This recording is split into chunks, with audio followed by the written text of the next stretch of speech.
there's an accident for everything you do. Right. So you have to always, I don't want fear. You don't want to be fearful of that, Right. but it's a reality. Right. And you need to go into it with the best amount of education that you have.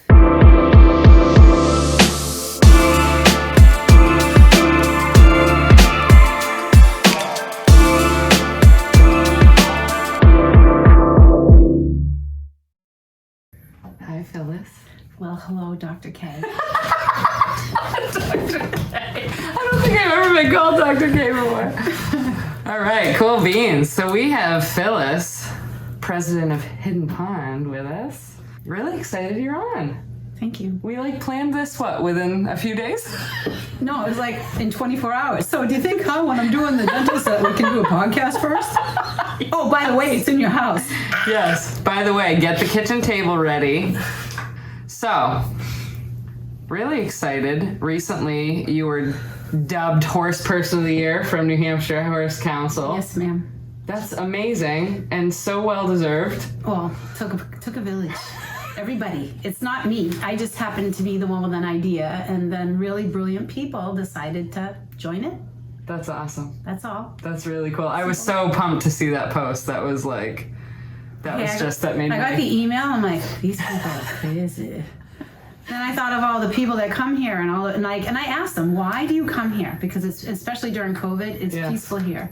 I can get away from reality for a while. That's awesome. So that's what warms my heart. I love that. So let me ask you this, because we really haven't had a ton of time when I come and work on your horses. We haven't had time to really talk about the past and how you got even started with horses. So when did that start for you? How old were you, and what did you get involved with first? My grandfather had draft horses, but I didn't know he had them in Faneuil Hall at his shop, which my father told me about because I was not born yet when he had those. And my father loved horses. Yeah. And my earliest memories living in East Boston. I was born in the city. I'm a city kid. I didn't even know that. I used to ride the couch watching The Rifleman with Lucas McCain going after whatever. And his son, he was cute. Yeah. I love it. I'd like to know where he is now. But anyways, my father made the mistake of taking myself when I was 7 and my brother Frank, who's 3 years younger than me, to Suffolk Downs to a Welsh pony auction. Oh boy. Do you know what it's like taking kids to a candy store and they're all over you? Yes. Same thing. I want this one, I want this one, I want this one, I want this one. So one came through the ring. It was a yearling gelding, 3/4 blind in one eye, had cornea transplant surgery, and this is back in the 60s. So that was pretty impressive. He was from the famed Edge Hill Farm in North Andover, which is now a assisted living, Edgewood. And he bought us this pony for $75. Oh my! The pony didn't come home with us because we obviously had nowhere to keep it, and my mother was livid. Oh. That night they had the biggest argument. Oh, no. My grandmother on my father's side paid for the $75 pony, and he went back to Edgewood Farm where they kept him until my dad put up a fence and he built a lean-to. Oh my god! And it leaned till it fell. Oh no! It was literally a lean-to. It was literally a lean-to, and then we got one of those metal sheds from Sears, and that's where the pony went until we had a hurricane, and then the pony was in the basement. Oh my god! And I joined 4-H, and some of the things I use today from when I was a kid in the Danvers Trail Riders Club way back when. Yeah. And it just grew from there. Wow. I did 4-H. I'm a 4-H leader. My kids did 4-H. That's awesome. So it started with a pony. Started with a pony. And then with my kids, when I met Bill, I said, we can't afford horses, and I made him sell his horse. Oh, no. And then when Jessica, my youngest, was a year old, my father goes, you gotta get your kids a pony. So that kind of stirred it up again. He already had a pony picked out, and we offered $75, just like we paid for my pony. And my god! To the backyard he went. Wow. And that's that. Wow. So were you ever in any kind of like competitive stuff? Oh, yeah. I horse showed in 4-H. Yeah. And I met a girl who was 4 years older than me, and she was very kind and generous with her time.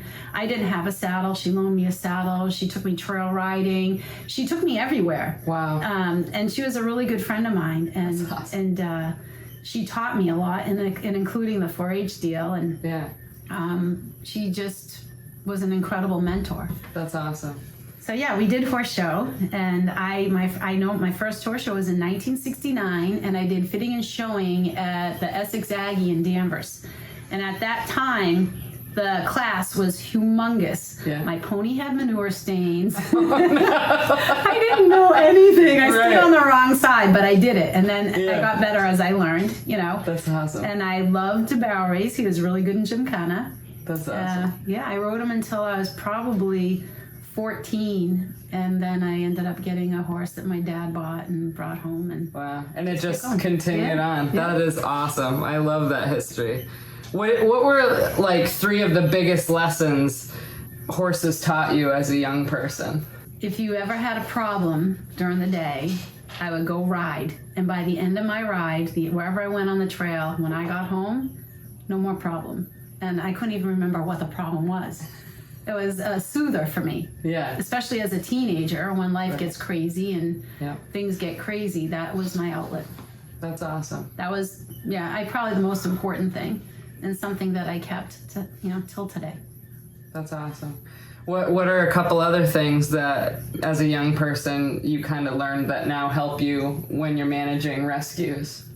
Keep an eye on those horses. You can learn a lot if you sit back and watch horses. Especially the way we keep our horses here. And in my backyard, when I was a kid, we had, my ponies had a running shed and were turned out. Yeah. So when I had 2 ponies together, I knew who was dominant. Right. And then when we got 3 ponies together, I knew the dominant one could push around the other one, but the other one can push around the dominant one. So you learn that. Their language, essentially. You learn their language. Yeah. And some of my most favorite evenings in the summertime is just standing at the fence and watching the horse herd dynamics. And every time you introduce a new horse into the herd, the dynamics change. Right. So I learned that. Yeah. It's a lot of lessons. Yeah, it is. And you learned that too when you were younger, as a growing kid. up and kind of seeing how they interacted with each other. Yeah, and you need to know who the boss is, especially here, because if you go into that field and you interact with a horse that's at the bottom of the totem pole and someone in the middle or at the top comes, that bottom horse will plow through you to get away from the boss. Right. So you need to know those things. Right. Gotcha. That's awesome. Those are really good lessons too. Now, as far as Hidden Pond Rescue, like when did you start this? And Oh, that's my kids' fault. Yeah, that's your kids' fault. They actually started taking everything home. Dogs, cats, horses, and it all went in the backyard. When I was in 3rd or 4th grade, there was I'm sure most people know who Snowman is. Big Buck, the $80 champion, written about him now. But when I was a kid in elementary school, there was a book about Snowman. Yeah. And I read that, and I read about New Holland, and I read about the slaughter industry, and I used to go to auctions with my dad a lot, and the kill buyer was always there. Right. You knew, but he was in the back. Right. Now he's more, who he, the more on the front line kind of thing. So I always had that knowledge, and with Facebook and the internet, I would look up stuff about New Holland, and I would look about how do I get involved in this? How do I get started? And I asked questions, and I never got an answer until one day I was going through Facebook newsfeed, and I saw a post from a young girl that learned to ride here and went to camp here, that she was doing a GoFundMe to raise money for a running shed for her rescue horses. I'm like, wow, what's GoFundMe? So I read about GoFundMe. I wrote a story. Yeah. Too much coffee. First thing in the morning, and I contemplate. And this is there's. What year was this? Like 2014. 2014, and that's when like kind of the grunt work of discovering different resources started. Like you were learning about everything, and but by the seat of my pants. So I wrote the story, and it's all ready to go. Yeah. I'm like, am I going to embarrass my family? I'm asking the public for money. Number one, it's not incorporated. It's not a nonprofit. It's not anything. I just wrote a story, and I did a GoFundMe. Wow. And I went, click. And I did it. And we raised about $2,200. Took like a month to get it done. And then on Memorial Day in 2014, my daughter Jessica and I drove to Pennsylvania. Yeah. And we got 4 ponies and 4 minis. So we had a head-to-head with a box in the middle. Yeah. And we put the ponies in the stalls, and we put the 4 minis in the middle. Yeah. And when we stopped at our first stop, I'll just say it's a busy place. People just keep knocking. It's a busy place. Everybody's banging down Phyllis's door. help, I need you. There it is. Feed me. Feed me, yeah. So we stopped. We ended up, the first horse that I wanted was Harry. He's on our website, I think, still to this day, or you can find pictures of him. Yeah. But he was so down and out, and his name was Harry because he was really hairy. But we thought he was blind. He was a walking skeleton, and I was like, this is the one I want. I want him. Right. And when he came into the ring to be bid on, the ringmaster who accepts your bids and yipes to the auctioneer already knew us and was looking for us because we bought a few ponies beforehand. And he started out like $10. And then the kill buyers were jerking us around and they were bidding up our bid. And finally, when we got to like $250, the ringmaster goes, sold! And he gave them a disgruntled look, and that was that. So all my minis that were in the box were in Harry's stall. In the trailer. Every one of them got in there with him. Oh my gosh. So he was very old, mid-30s. Yeah. And he passed away New Year's Eve of that year. Wow. But that was our first trip. My daughter Jessica went back the last weekend of August and the 1st of September. So all said and done, we did 22 horses. Wow. And this was in a span of time of how long? From May to September. Well, the end of the year. Yeah. So 7 months. 7 months. 22 horses. Holy smokes. Now, were you setting these horses up because you weren't officially established yet, right? No. So you were setting them up to be adopted, or were you helping people, or were they yours? They were getting placed as we drove home. So there are only two that came and stayed at the farm, Harry, and one we called Patch, whose name got changed to Sally. And she got adopted out, and Harry passed away, so we had no more horses. And it all started with, like, let's go save some horses, huh? I did not want to be a nonprofit. I did not want to be on a board of directors. I didn't want any of that. I just wanted to go save some horses and be left alone, basically. Right. But what happened was we got some really generous donors, and they said, you should be a nonprofit. You should take this to the next level. And we did. Wow. So it's been along 2014 to 2022. Who can do the math? I don't know. Do it. Do the math. Everybody that's watching is like, you guys and your math. I don't do math. That's why I don't we have do math. Pam. Pam's the treasurer. She does math. I love it. But that's an incredible start. 8 years. 8 years. 8 years. But you've saved. Well, we probably had, Pam knows because she does the math. Right. But I think we've had our hand in over 500 horses going from That's incredible. other places to new places. And being like a middleman too, in a way, where you're connecting, adoptees to horses and stuff like that. Yep, for sure. That is awesome. That's incredible. I'm curious, when you started, what were some challenges that you faced? Money. Was it mostly just the resource of money, or was it like getting the right people in place? The people were 99.9% of the time, there were just a couple that were difficult, and it wasn't anything extraordinary. Yeah. But the people that I met along the way are some of the dearest people in my life that I've ever met, ever. That's awesome. And there's one woman that I'm gonna cry.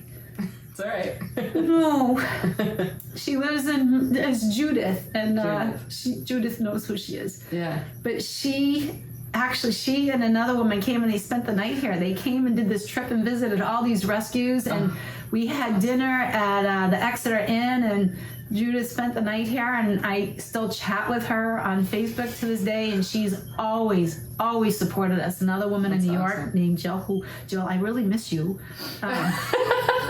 that I met along the way, and has been extremely supportive. And there's a whole group of women on a thread that post horses all over the place that need a home. And that's awesome. The network is pretty cool. Yeah. So you've basically had really awesome interactions and people coming into the rescue. Them. Yeah. That just like are special, like what's the guy's name that does all the waters? Like, I mean, even people like him that just show up and they do their thing. And he's here 5 days a week. That's incredible. And he how you doing today, Bob? Haven't killed anybody yet. Or if I say thank you to him, I'm not doing it for you. It's like, okay. That's awesome. And Well, that's great. I say, like he'll do something, and I tell him that he's, I appreciate what you've done, and he looks at me and he goes, wow, and I go, yeah, don't get used to me being nice to you. I love it. That's awesome. I can imagine having an establishment like this and having to manage a lot of different things and wearing different hats can be extremely stressful, especially. But it's a little head, and things fall out, and I don't remember where my checks are. Oh man, yeah, I can imagine it's a heavy role that you. But it's not though, because it's a village, right? Oh, it is. And Emily, that works here 5 days a week, she'll help anyone that's new get educated, and she drags them along with her, and she tells them what to do, and then people know what to do and they do their own thing. Like Bob comes here, I don't tell him what to do. And Mary. Trust me, you're not going to tell Bob what to do. Yeah. And Mary is a gift from heaven. She really is. It's and true. Cindy, who's on our board, is a volunteer, is a donor. Yeah. She came here with no horse knowledge at all. Wow. And now she can basically run the farm. She knows where to go and what to do and who gets what. And Yeah. That's awesome. yeah, they're self-managed people. Yeah. I don't tell anybody what to do unless when they say, where are the round bales going? That's from Mary. Yeah. And, Yeah. okay, we'll do this and this. Mary, what do you think? That's awesome. Or Emily, what do you think? So everybody just kind of finds their Their space. niche. Like and their David's niche. out there now. Yeah. He's doing all the water. That's awesome. I love that. And he redid the roof on the tack shop. Yeah. Yeah, he's a good guy, good volunteer. Very cool. That's awesome. So let's switch gears here and talk about adoptees. So people that fill out the application and they have the desire to adopt or to sponsor. What do you find are some common struggles or challenges that, like, people that say maybe they got out of horses, maybe they were into it when they were kids, they got out of it for a long time, and now they want to get back into it, or maybe somebody who's been passionate but never involved. What are some things that you notice that are common challenges that new horse owners face when adopting? They want a horse that's well trained, but the problem with having a well trained horse, if the human isn't trained, then the horse will unwind, and that's what happens to a lot of horses. The people, innocently enough, spend a lot of money on a nice horse. Forget about a rescue horse, Yeah. and they don't get the education they need to properly care for it. Or there's a lot of beautiful barns and beautiful stalls, and some horses just can't be in a stall. I have a bunch of them here that I wouldn't adopt out to if they had to live in a stall most of their life, because they'd be miserable, and then they'd be miserable to handle. So finding the right home for the right horse is the challenge. You have lots of horses here, and a lot of times when people call me, they'll tell me they're interested in one of our horses.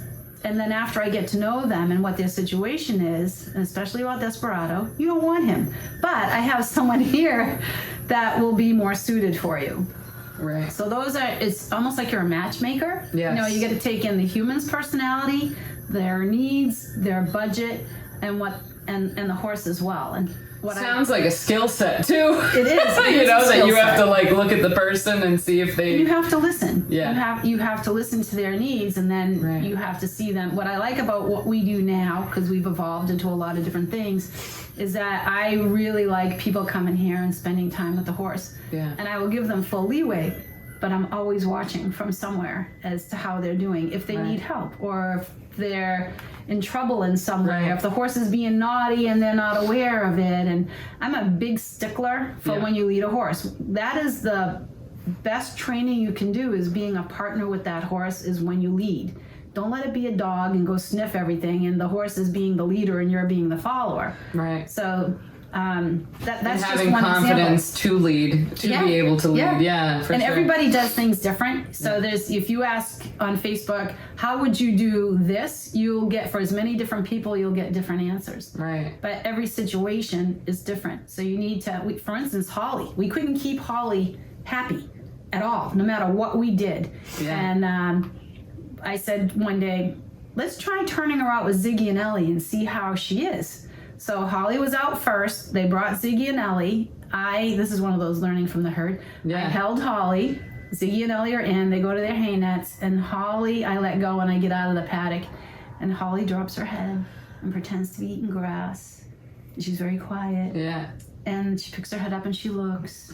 And she puts her head down and watch. She's asking permission Right. to go and eat with Ellie. Right. And Ellie looked at her and went, Yeah. and Holly said, okay.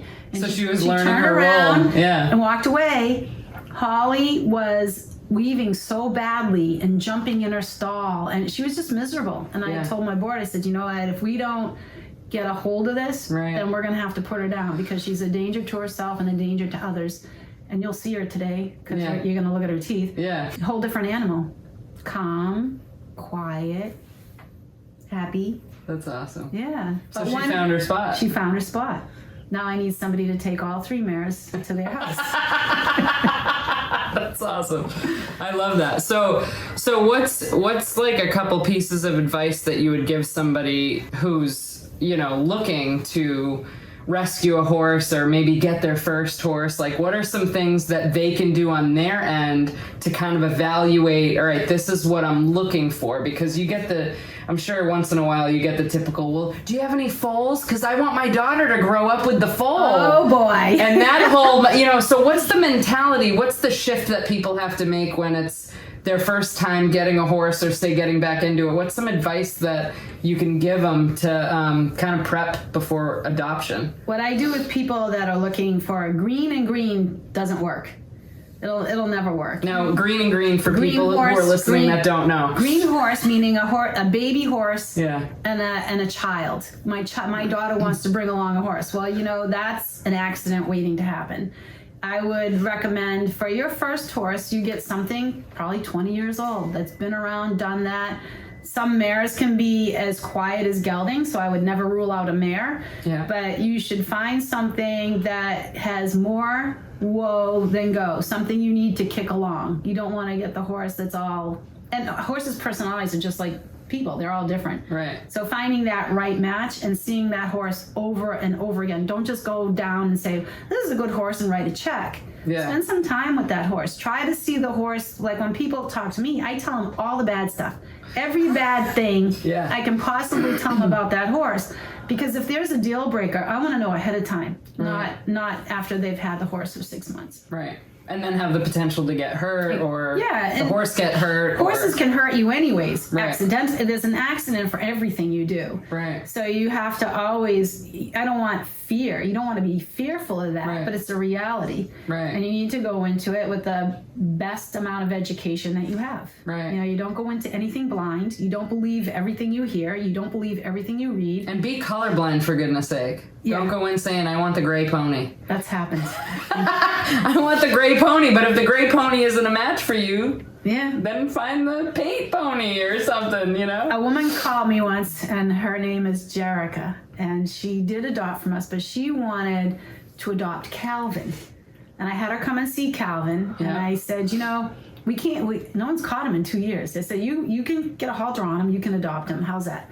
But I said to her, we have an older mare coming because she has a small child, and it was a surrender. Yeah. And she took her instead, and it's a match made in heaven. It's just awesome. Perfect. I get pictures of the mare, the kid, and it's what warms your heart. That's awesome. It makes you want to keep doing what you do. Right. Well, especially when you have that match, because you know that you're trying to create the feeling you have with them, with other people too, especially if they're new, right? To horses. She wasn't new to horses, but she needed something as a companion or wanted something as a companion, and she has a small child. Right. And that horse is safe for that small child. Right. Calvin would be Not so safe, much. but you just can't catch him. He might run off and never return. Yeah. I love it. So, what are some projects that you're currently working on? Oh, I got big plans. Oh, tell me. I got tell big me plans. more.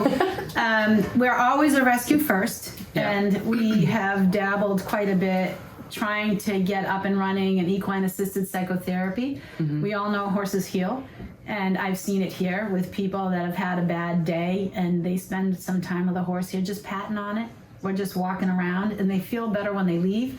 So that's something we are still trying to iron out as a group. And the other thing, this is my big dream, okay? Yes. I have big dreams. Spill it. There's 30 acres right down the road. Yeah. It's been for sale forever. I don't even know if it's still on the market. But it's high, it's dry.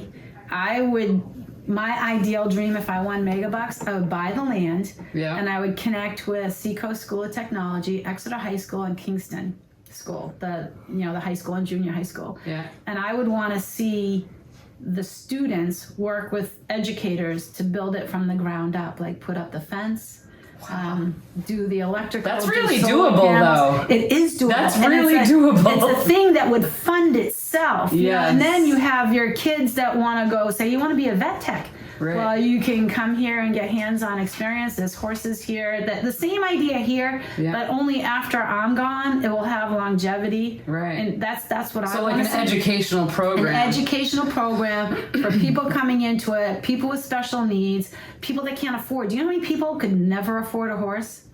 They could never afford a horse. It's just out of their realm. They've got 4 kids. They're each going in a different direction. Right. How do you buy a horse and pay rent? What is board these days? 6 or 7 or more? Yeah. Way more? Yeah, way more. Yeah. 1,800? Yeah, depending on where you go. And then if you take lessons, that could be $200 a month or more for riding once a week for Right. a half an hour. And I don't. So it's a mortgage and a half a month, Yeah. basically. I don't- Which a lot of people don't And for realize. some people, that's all they need. That's all they want. But Right.